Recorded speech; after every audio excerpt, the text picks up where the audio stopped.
Coming up on the show, Atlanta skyline will soon get a little greener and higher. We're going to show you the latest design for the park that plans to stitch together key areas around the downtown connector. Also, if you think your health insurance costs too much, well, you might be surprised what the average American really pays. Find out about a savings that could vanish next year and break down what's at stake. And if you're probably not imagining this, autumn in Atlanta feels like spring with sneezing season on repeat. We're going to break down what's in the air and how you can fight back. This is The Take. Let's get it.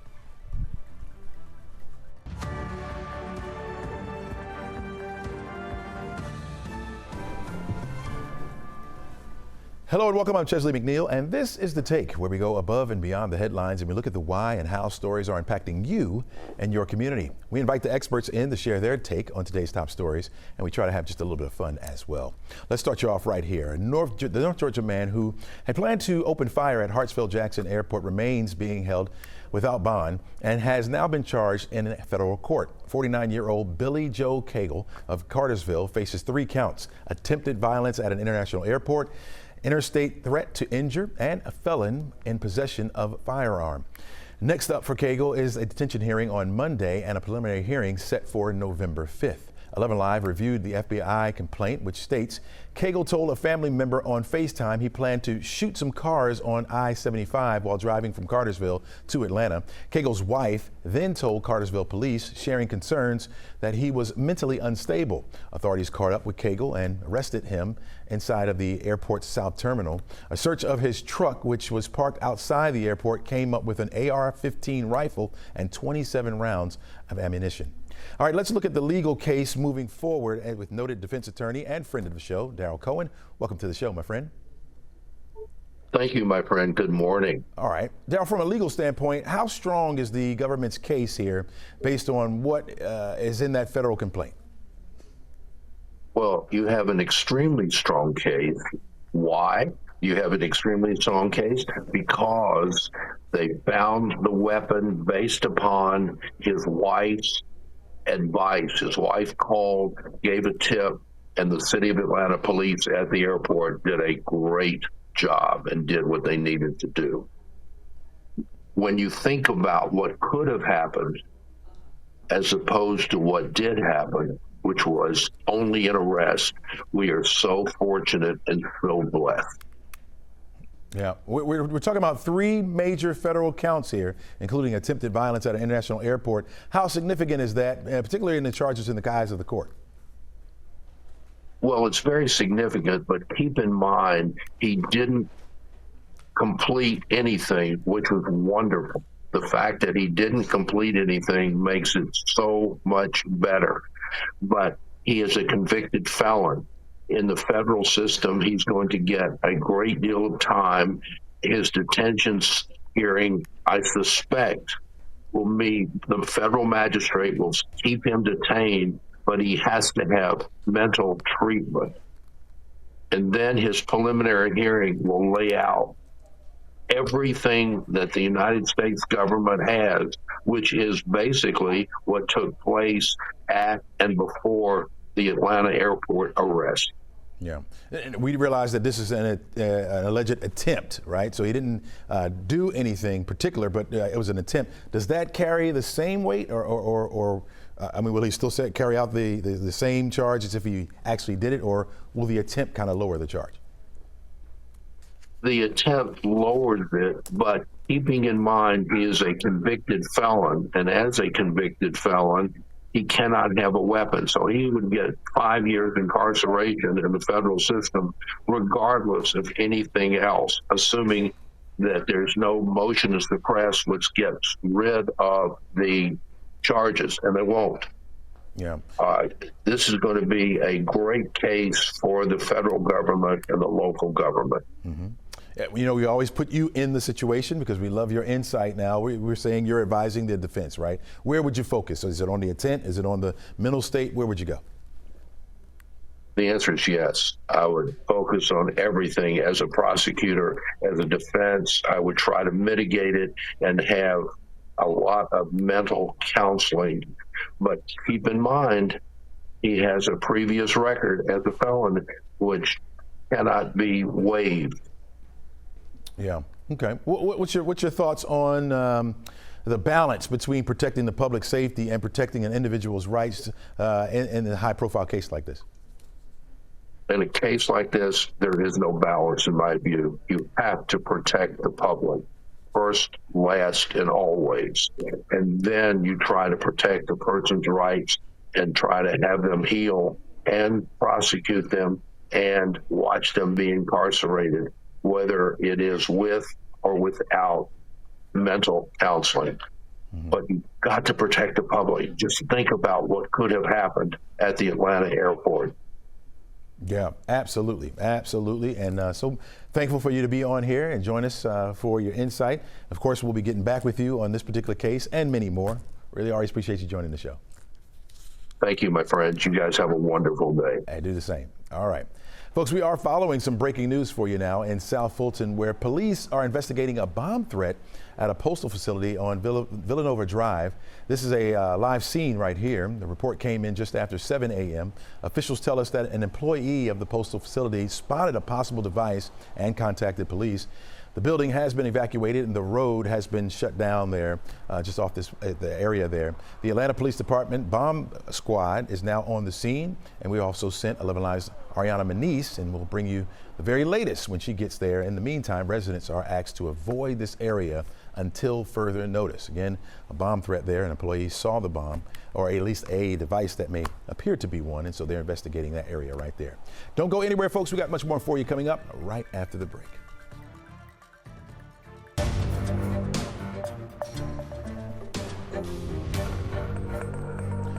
Well, there were plans for President Trump and Russian President Vladimir Putin to meet aimed at ending the war in Ukraine, but now that's being put on the back burner. Time now to bring into the show NBC Washington correspondent Alice Barr. And Alice, why did the president say it just didn't feel right?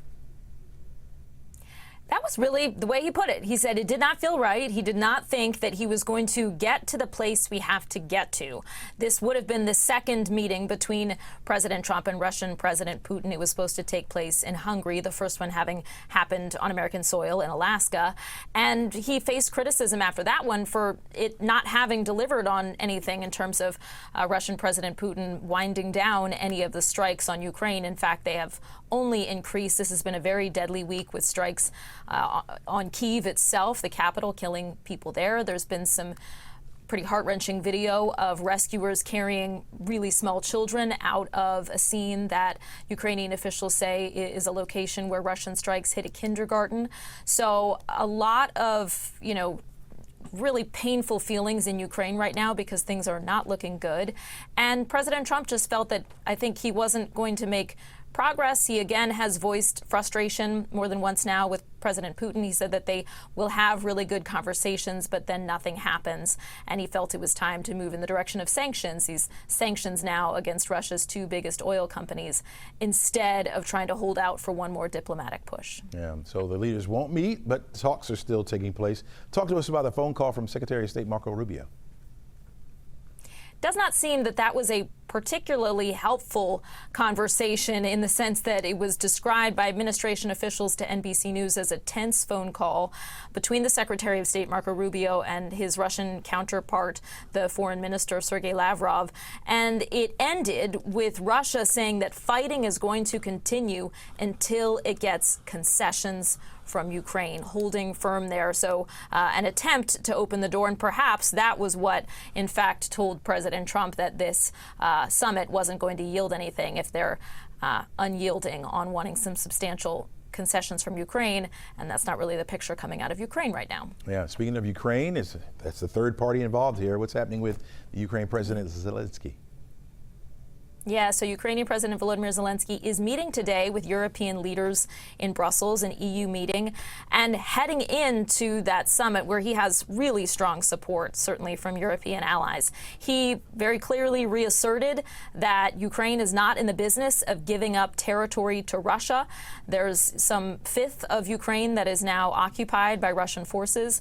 And President Trump, in fact, suggested freezing where you are, having everyone stop at the battle lines right now to have a ceasefire. But the question is, would you freeze forever there and have Ukraine give up that amount of territory that Russia has seized so far. Russia wants more than that. It wants an entire region that borders between Russia and Ukraine. And here we have Ukrainian President Zelensky saying at the very start of this summit today with European leaders that that's just a non-negotiable. So then you square that against what the Russian foreign minister said, that the fighting is going to continue until Russia sees concessions from Ukraine. That is looking like a couple of unyielding parties, and perhaps the reason that President Trump is taking a step back for right now, though he did say that there will be an opportunity in the future to have this summit with President Trump and Russian President Putin. He is still hopeful that he can intervene and bring that really deadly and devastating conflict to a close. Chesley. Hopefully by then it'll feel a little better. We'll have to wait and see. Yeah. All right, Alice, really appreciate you joining us. Thanks. Take care. All right, when we return, we're going to get a check on the Stitch. Folks, what's happening down there? We'll check it out. Stay with us. This is The Take, and we're back right after this.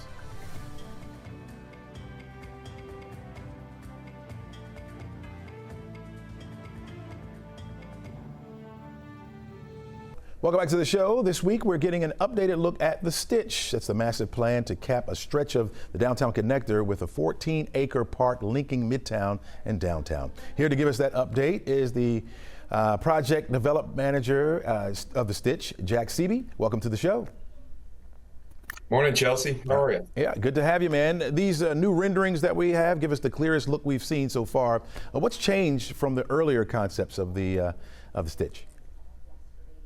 Yeah, well, what we're sharing with everyone this week are brand new looks at the Stitch project, the designs that the engineering team has been working on. So the engineering team is moving forward with the design of the project, and these new renderings represent true-to-life drawings of what the Stitch will look like once it's built. Mm-hmm. There's a clear emphasis on pedestrians and cyclists. What was that intentional? Was that an intentional shift? It's always been a part of the project because, in order to have a successful park, you have to have good ways to get there for people, whether they're driving or walking or biking. So vision is that people who will be living in the area in the future can walk down the street and enjoy the park or bike to the park and set up for some enjoyable time in the park. Explain to us how the Stitch will physically reconnect neighborhoods that were cut off by the interstate. Right. Well, the interstate today has left this scar in our downtown and really divides the downtown neighborhood from Midtown, from Old Fourth Ward, from English Avenue and City. And the Stitch is creating that scar with a new green asset for the community, where it brings people together rather than separates them. And so this will make it easier to walk between neighborhoods. This will make it a more enjoyable place for people to live. So the whole point is to try and catalyze a lot of housing in this area so that we're in effect creating a whole new neighborhood in the middle of the city. Yeah. This is set to kick off next year, right? Above one of the busiest stretches of the highway in the South. And what's the biggest engineering logistical challenge in doing that? Well, there are a lot of engineering challenges, but we have been working with GDOT for a long time to figure out what works with them, and we have a commitment to make sure the interstate stays open. It's an important, it's a vital transportation piece of infrastructure for our community, and so it will stay open. The roads and the bridges that connect downtown to Midtown to east to west today, like Peachtree Street and Cortlandt Street bridges, those will remain open during construction. So there will be impacts, but we expect they'll be relatively minor during construction. Are there plans for the public to stay engaged or remain engaged from the transition from renderings to reality? Absolutely.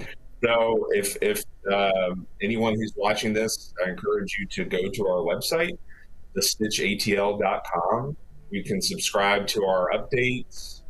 You can learn about ways to stay engaged on our engagement tab.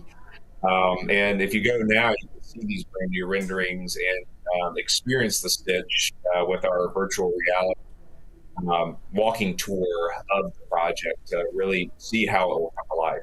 Yeah, I got 30 seconds left. Tell me what success looks like with this 10 years down the line. What are you hoping for? Success looks like a new neighborhood, a lot of housing, a lot of families. As you know, one of the mayor's key initiatives is making the city of Atlanta the best place in America to raise a family, and so this is an important piece of that, and helping to capture all these people coming to our city and giving them a great place to live, as well as the existing residents who live there today.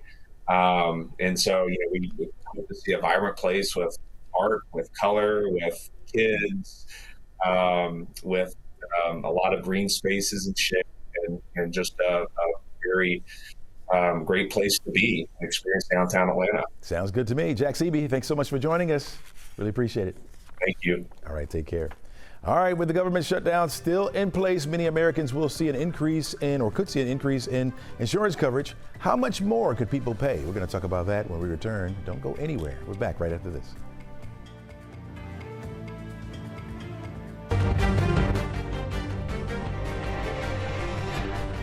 Well, here's where the federal government shutdown sits on day 23. Senators are expected to return to Capitol Hill today for a 13th vote on the government shutdown after a failed attempt yesterday, 54-46. The GOP-backed spending bill needs 60 votes to advance. Meanwhile, Wisconsin Republican Senator Ron Johnson put forward the Shutdown Fairness Act. Now, this would ensure that certain federal employees and military personnel are paid during the government shutdown rather than only after funding lapse is resolved. The funding lapse is resolved. Health insurance through the Affordable Care Act remains a financial lifeline for millions of Americans, but that affordability could soon change. New data from the Kaiser Family Foundation shows on average, Americans receiving ACA subsidies pay nearly $900 per year, or that's just $2.40 per day for Marketplace health insurance. Roughly 90% of Marketplace enrollees receive premium tax credits that lower monthly cost, a key reason coverage has remained within reach for many families. Now, if enhanced subsidies expire at the end of the year, the average annual payment could jump for millions of Americans to around $1,900 or more than $5 a day. With us now is a guest senior policy analyst for Kaiser Family Foundation, Emma Wagger. Welcome to the show. Thank you. Good morning. All right. When we break it down to a few dollars a day, what does that really say about the affordability of the Affordable Care Act coverage for the average American family? Well, premiums are very high, and they've been increasing every year, both in the Affordable Care Act market and in the employer market and overall. And the main reason for that is because the price of healthcare is just so high in the U.S. What does the average cost about, when we talk about the average cost about $2.40, how does that actually compare to what people are paying before the ACA Marketplace existed? Well, people who receive their coverage in the individual market receive these government subsidies. So a lot of the time their income is, the percent of the income that they pay is capped at about 8.5% of their income by law. Mm-hmm. So that before the ACA, that was not the fact. So in general, people are paying less for individual coverage than they would have, and they have more protections. Yeah.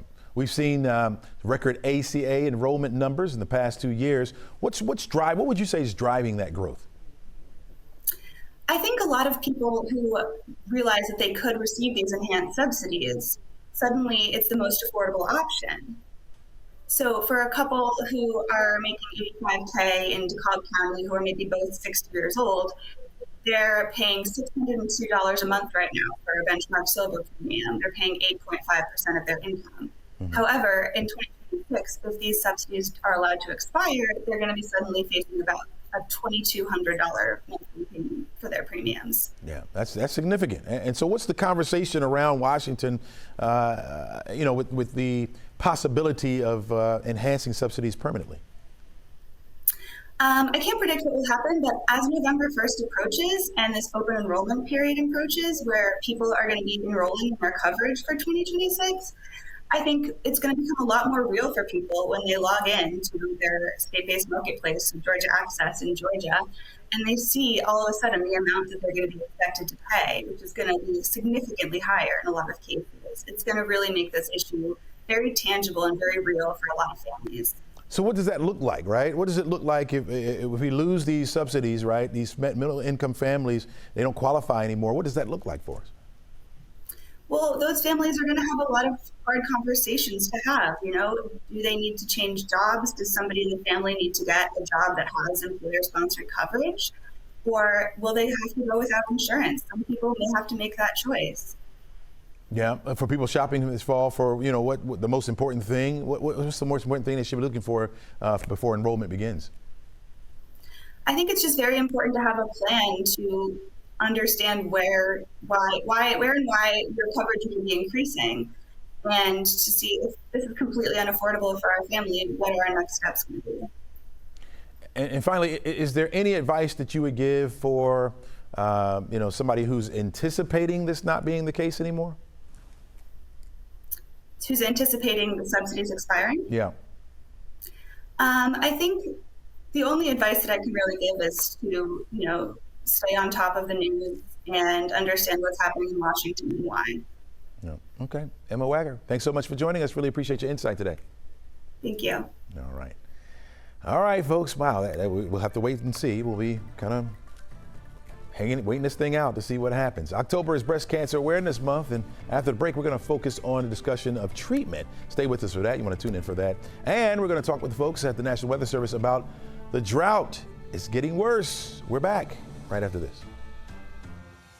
We are remaining on topics and breaking news for this morning in South Fulton, where police are investigating a bomb threat at a postal facility on Villanova Drive, rather. The report came in just after 7 a.m. Officials tell us that an employee of the postal facility spotted a possible device and contacted police. That building has been evacuated and the roadway has been closed off there. Atlanta Police Department bomb squad is on their way to the scene. In the meantime, residents are being asked to avoid that area until further notice. All right, so stay away from that area.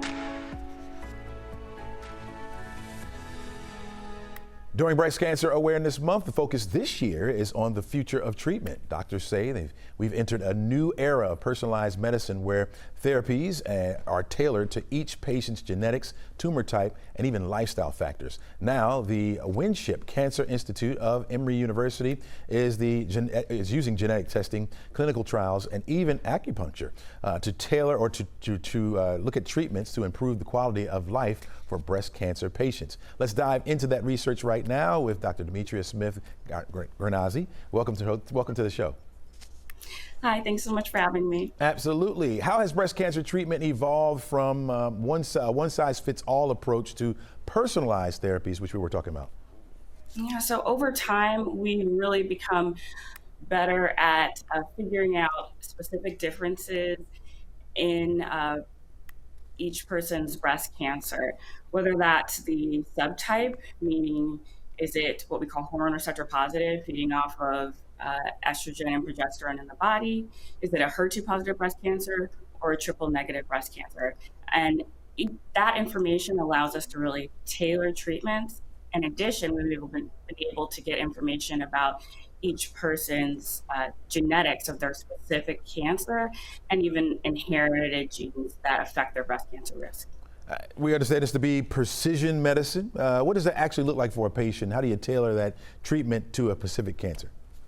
Sure. So when a patient comes in, we determine which subtype of breast cancer they have. And then depending on that subtype, we do additional testing. That might mean looking at certain mutations in the cancer itself that help us estimate the risk of the breast cancer coming back and the benefit from treatments such as chemotherapy. And in other situations, we might look at specific mutations that can be targeted by medications, either those that are already FDA approved or those that are in clinical trials. Doc, your current trial focuses on managing joint pain in Black postmenopausal women receiving hormone therapy. Why is that population such an important focus for you?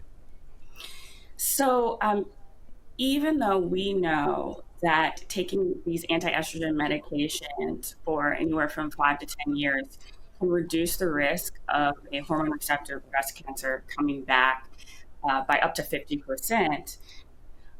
We really only have about 30 to 50% of patients that continue the treatments for the entire time. And a huge reason for the discontinuation is because of side effects. We know that Black women have a higher mortality rate compared to white women when they do develop breast cancer. And I'm trying to figure out if there's a link between discontinuing these medications early because of side effects and the risk of recurrence. So in this trial, we are giving acupuncture at the time that women start their anti-estrogen medication to hopefully reduce the incidence of joint pains that people tend to develop when they take these medications. For a patient who just received the diagnosis, right, how soon should they ask for personalized or targeted therapies might apply to them? Really at the first visit, you can start asking what treatments are available to me. Are clinical trials an option for me? Ask all of these questions at the beginning. There's a lot of information on the internet and elsewhere, and your doctor can really help you work through all of that and figure out what applies to you. All right.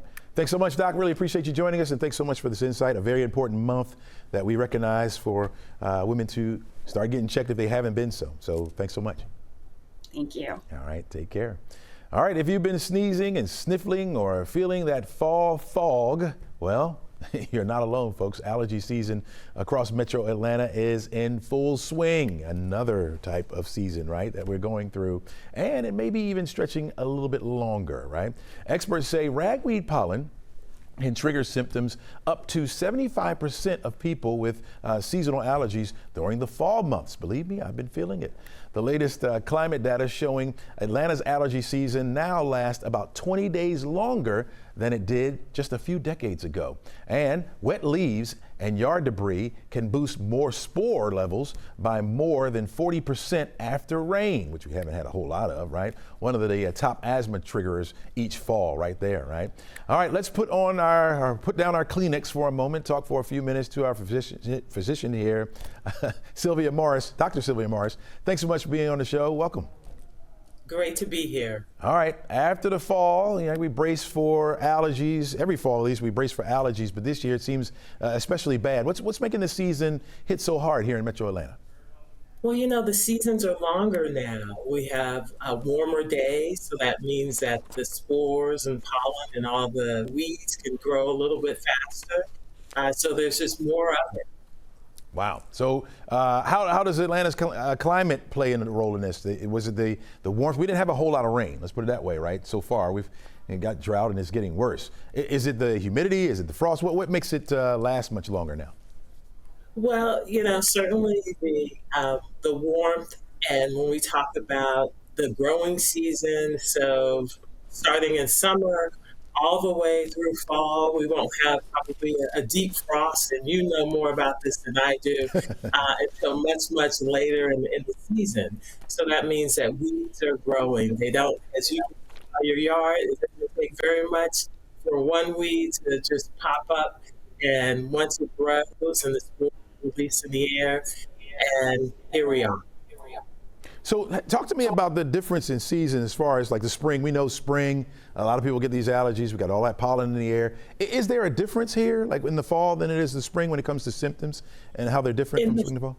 Absolutely. So in the fall, it is ragweed.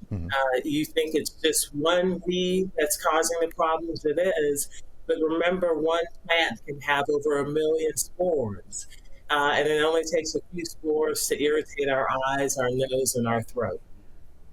Is there a big difference or a myth when it comes to managing these allergies? I used to think that every spring I just caught a cold, but a doctor told me, no, if it's happening over and over again, it's probably an allergy. How do we self-diagnose ourselves right?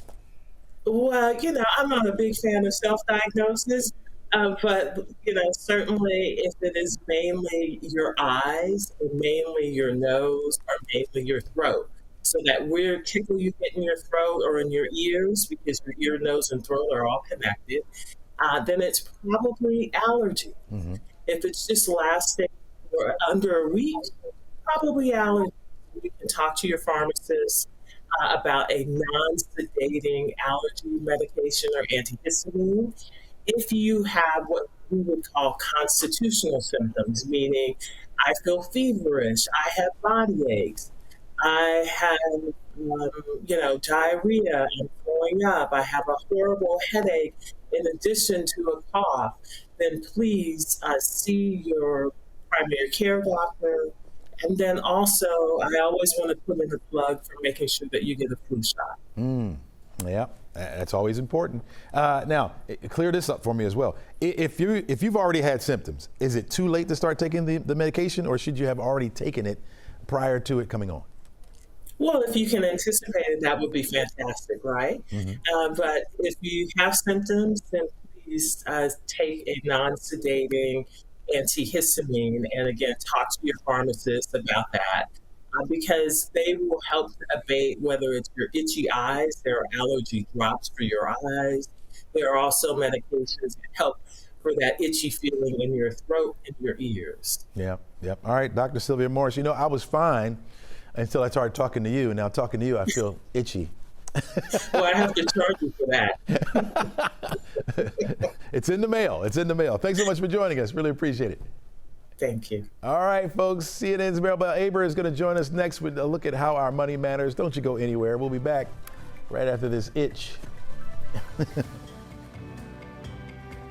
right, we had been talking about this earlier in the show about tensions remaining high between the U.S. and Russia, and now that's resulted in a new sanction targeting Russian oil. CNN's Maribel Aber joins us now from the NASDAQ market site in New York. Maribel, how you doing? Good, doing great, Chesley. All right. Lay out for us Washington's move and how this could shake up things at the pump for us. Okay, breaking it down, Chesley, oil prices jumped 3% after the U.S. imposed new sanctions on two of Russia's largest crude companies. So Brent crude closed at $62.59 a barrel, U.S. crude at $58.50. The Treasury says the sanctions target Moscow's war funding in Ukraine, and it appealed to U.S. allies to do the same. It also warned that further action will be taken if Russia doesn't support President Trump's efforts to end the war. The sanctions came just hours after plans for a Trump-Putin summit were called off, Chesley. All right. Meta's latest round of layoffs is coming with a twist, and it involves our favorite subject, artificial intelligence. AI, Meta laying off around 600 employees as it looks to streamline operations. Chesley, an internal memo obtained by CNBC shows the cuts mainly affect Meta's superintelligence lab. CEO Mark Zuckerberg has expressed frustration recently with Meta's AI progress. The news follows Tuesday's announcement of Meta's $27 billion deal with Blue Owl Capital to build this AI data center in Louisiana. The company's third quarter earnings are expected to drop next week, so we'll watch for that, Chesley. We're watching it closely. All right. GM's latest self-driving car future could be making a sharp turn. Question now is, who's behind the wheel now? That is the question. Let's get into it. General Motors going all in on driverless technology with this new eyes off feature. It's expected by 2028. This is part of the automaker's broader AI plan unveiled by executives Wednesday. So it also includes conversational AI that could be available in some models as early as next year. The company's expected to take a $1.6 billion hit to its EV business after a federal tax credit recently expired. We've talked a lot about that. Despite pouring billions into its electric fleet, it has struggled to bring in like-minded buyers. A GM CEO says the new eyes off feature will first be available in the all-electric Cadillac Escalade IQ. The company is working to catch up with rivals Stellantis, Tesla, and Waymo, which already have driverless cars on the road. But wow, Chesley, a combo you don't see coming. Eyes off and driving. Yeah, we'll be doing other things, which we're already doing now, right? So, the economy is top of mind for everyone, right? And Walmart's now saying that you'll be able to feed your whole family for Thanksgiving without carving up the budget? This is their deal, Chesley. Walmart bringing back its annual Thanksgiving meal deal that serves 10 people for less than $4 a person. So it comes with a 13.5-pound butterball turkey, all the traditional fixings. So we're talking mashed potatoes to cranberries. The total cost is estimated around $38. Could vary by location. For a comparison, the American Farm Bureau Federation puts the average Thanksgiving dinner at just over $58. No Walmart Plus membership is required to get the deal, but it does offer perks like free delivery and free shipping. Now, Chesley, what is your best tip for turkey prep? Mine is brining the turkey overnight. You need to do that. You need to keep it moist. That is the tip. My tip is stay away if you don't know what you're doing. That's me. I just stay away. Get out of the kitchen if you don't know what you're doing. I work on other meals. That's I work on smart. Other dishes. You know, I do like rice and beans, things that are easy. Okay, you can come on over here. I'll bring the anytime. dessert. I'll bring the dessert. Okay. All right, thanks a lot. Irma, really appreciate it. All right, take care. You got it. Folks, don't go anywhere. We got much more show for you coming up right after the break. Stay right there. All right, dry, mild, and cool. That's what it says right there on your screen, and it's accurate. Yeah, it was chilly this morning. Temperatures down into the 30s in a lot of spots. Got down to 32 degrees up in Blairsville this morning. So, yeah, that's a hat, coat, scarf, maybe even some gloves. We start out in the 40s here in the metro, and we'll watch those temperatures warm up, mild up, I should say, into the 70s a little bit later on this afternoon. You know, every Thursday we talk to the National Weather Service. This morning we're going to talk to meteorologist Luke Culver. He's with us this morning. Good to see you, Luke. How you doing, man? Good. How about yourself? You know, I'm doing pretty good, man. Let's talk, man. Let's have a chat here. First of all, I want to ask you about, you know, we sometimes mention these fire dangers when it gets this dry. All right. We knew yesterday we had one. Today is also one. Wind plays a role in that. Our wind's not as strong today. Do we still have that concern about fire danger today? Yeah, definitely still fire danger concerns today, just due to how dry it is, both air mass and all the vegetation, due to just the lack of rainfall that we've had for a few weeks now. So really, the main thing we want to do is be very cautious whenever we have any kind of outdoor burning going on in these kind of conditions, because it could lead to wildfires that spread pretty quickly. Yeah. Latest drought monitor has come out. And you're looking at the fire. We had a picture of the fire yesterday. That's right there on the side of the highway. And you know, talk about that real quick. You know, typically, right off the highway, typically is how that happens. It's like cars just kind of, kicking up debris, or maybe spark something, maybe chains on a truck or something spark something. Is that how that works? Yeah, it could be anything like that. It could be like discarded cigarette butts is another thing that frequently causes fires on the side of the road like that. And again, like you said, chains dragging, or even cars pulling over. If they're pulled over in the grass, the exhaust could heat up enough to potentially start a fire. Yeah, folks, got to be concerned about that dry brush. All right, talk to me about the drought. New drought monitor just came out, and we're going to put it up here on the screen. Explain it to us. Yeah, so the D2, which is a D0 to D4 scale, so the D2, the severe drought, is expanded across much of the area. And there's even a new area, D3, severe drought, extreme drought going on basically South Fulton County into Fayette and Quita counties there. And that's just due to just continued lack of really notable rainfall since August. Yeah, we've been very, very dry here. And so that red area that we see in there, you just mentioned is extreme drought. We're starting to see that move into the metro area. We're talking about that down to the south. Also, the moderate drought has spread across a little further across the area, right? Yep, exactly. And really, impacts wise, the only thing you're going to really notice is just vegetation really dried out, browning of grass, leaves, anything that isn't being manually watered by people. Is that going to affect, I don't know if you noticed or not, is that going to affect the colors for this fall? I believe, I'm not an expert on agricultural leaf stuff, but yes, generally that is going to probably lead to less peak colors compared to a year that has a little bit better rainfall. Okay. I see. All right. So we're looking at rain, trying to get some rain in here. We know that summer is coming for the latter half of the week and going into Monday.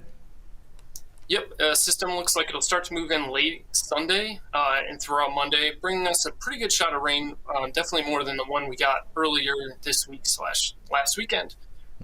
Still looks overall like up to a half an inch of rain at most. So it'll be a good soaking, but not enough to really impact the drought conditions at all. All right. So then we look to the tropics, right? We say, okay, anything tropical coming our way? We do know Melissa is out there and has the potential to become a major hurricane. Talk to us about that. Yeah, it looks like Tropical Storm Melissa is going to become a major hurricane over this weekend and really not move very much through early next week before looks like it could kind of shoot off to the northeast out over the Atlantic. So what talk to me about that. It's just kind of meandering around a little bit. So what's up with the storm there as it becomes or has the potential to become a major hurricane? Yeah, so there's just going to be in the central Caribbean there a lot of rainfall, prolific rainfall amounts. But the storm's not really moving, but it's continuing to produce very heavy rainfall. So the impacts will be very localized to that area before the system tracks off to the northeast and kind of away from any land. So probably not providing us with any type of precipitation here, unfortunately. Yeah, at this time it looks like that is going to stay kind of well off out into the Atlantic. Wow, and could be a Category 4 hurricane. That would be kind of devastating for that area down there, especially Jamaica, if it manifests. All right, man. Anything you want to tell us as we head toward Halloween? Are we looking for some rain on Halloween? We're going to stay dry. I guess chances are we'll stay dry, right?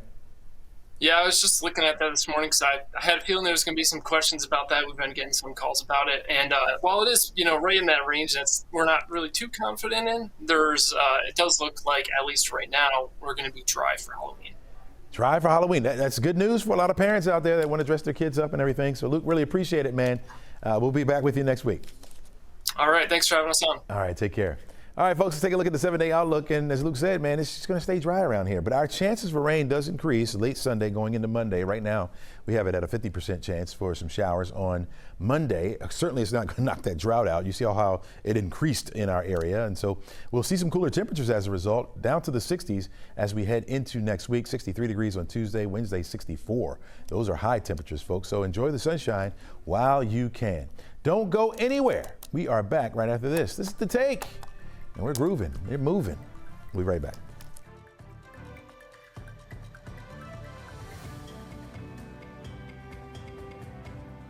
All right, once again, we are recapping some breaking news out in South Fulton, where police are investigating a bomb threat at a postal facility on Villanova Drive. The report came in just after 7 a.m. Officials tell us that an employee of the postal facility spotted a possible device and contacted police. The building there has been evacuated and the road there has been shut off. Atlanta Police Department bomb squad is on the way to the scene, if not there already, and we have our 11Alive's Ariana Maniz. She's going there as well, so we're going to bring you the very latest as soon as she gets it. In the meantime, residents are asked to stay away from this area. Avoid it if you can. All right, before we go, my final take. New research shows that women can live even longer by walking less, believe it or not. The benchmark for daily walking seemingly has always been 10,000 steps. You got it on your watch right there, 10,000 steps and you're good. Well, according to new research that has been doing, you can do it in even less. New research published in the British Journal of Sports Medicine has found that just walking 4,000 steps a day could be enough to lower one's risk of death by up to 40%. Women in particular who walk at least 4,000 steps once or twice a week, no matter the intensity or the speed, cut their risk of death by 26% and lower their heart disease by over 27%. Believe that? The study was conducted on over 13,000 women over the age of 60. The research has not yet been done on any other groups like men or young adults, but in theory, it's believed that both would benefit or experience the same benefits. Women are more likely to die from heart disease and face a higher risk for heart failure. So this is good news here when you're trying to get to those 10,000 steps. If you just hit half of that, you'd be fine, folks. That's good news. Hopefully, it does extend into men, because I want to live longer, too. I'm going to start walking right now even. The show's done, folks. Thanks for joining us. Have a great day. We'll see you back here tomorrow. Get to walking.